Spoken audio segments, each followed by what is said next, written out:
Okay, junior year and career ed. Let's start it off with the business plan. The business plan, as I think any Millennium student who's ever taken career ed ever will say, is definitely the most difficult project that they'll ever do here at Millennium. And it's not really that it's hard, it's just tedious. It's extremely tedious. And then I feel like Mr. Wood does this on purpose, is that he gives you the instructions very late into the project, so then your time is even more so limited. I'd say my biggest memory from the project is the day before it was supposed to be due, was when me and my group stayed at Starbucks until closing time, and then after closing, we went home and did the project over Skype for another 3 hours, which was up until like 2 in the morning, I believe. Little did we know that the next morning, Mr. Woods would extend the project's due date a day, and you can imagine how our group felt, seeing as we just wasted so many hours on the project, and it's not even due today. But moving on to the College Board project, which was the last project of the year, and it was easy. It was really easy. It was a nice way to end career ed, pretty much.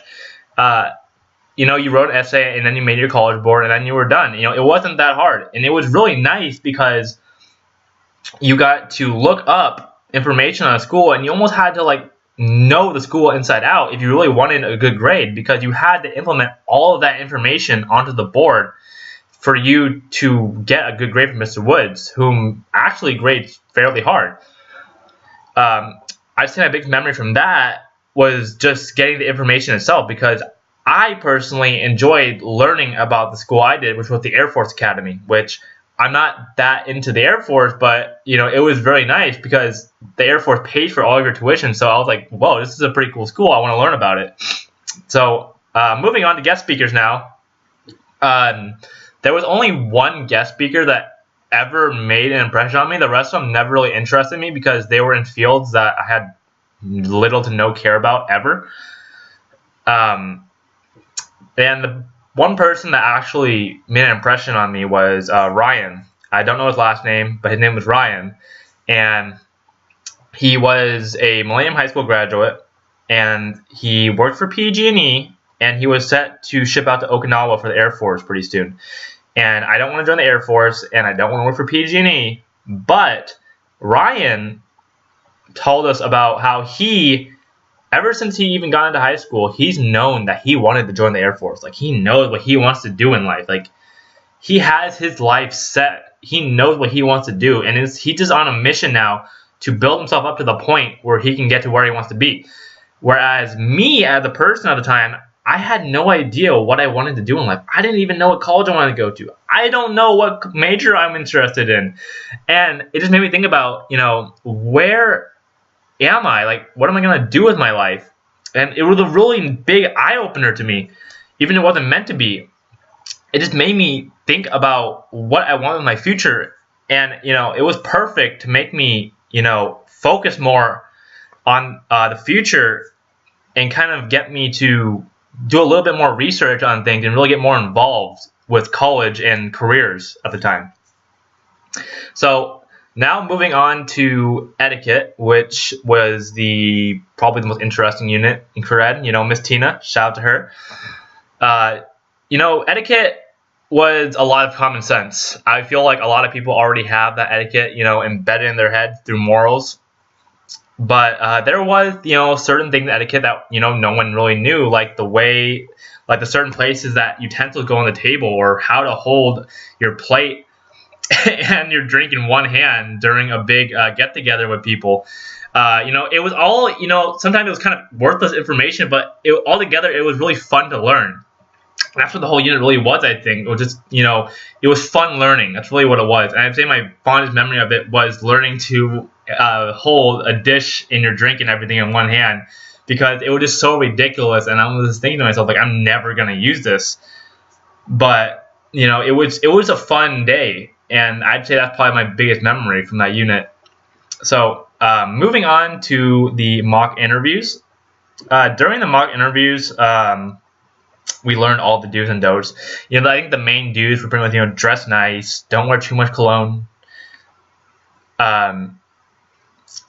speak clearly, don't speak too loud, don't speak too quiet, be professional. Don't lie in your resume. Have a good resume.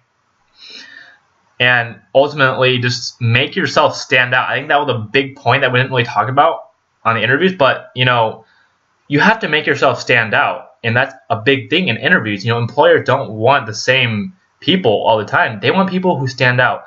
And I think that was the biggest do on the interview. Whereas if you don't stand out, you're not going to get it. So it's a do and a don't. You want to be the best, and you don't want to not stand out. So moving on to time management, which is something I've never had, frankly.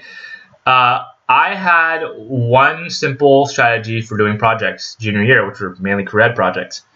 I would sit down one day on a weekend, lock myself in my room, and I would do the project for 6 to 8 hours nonstop.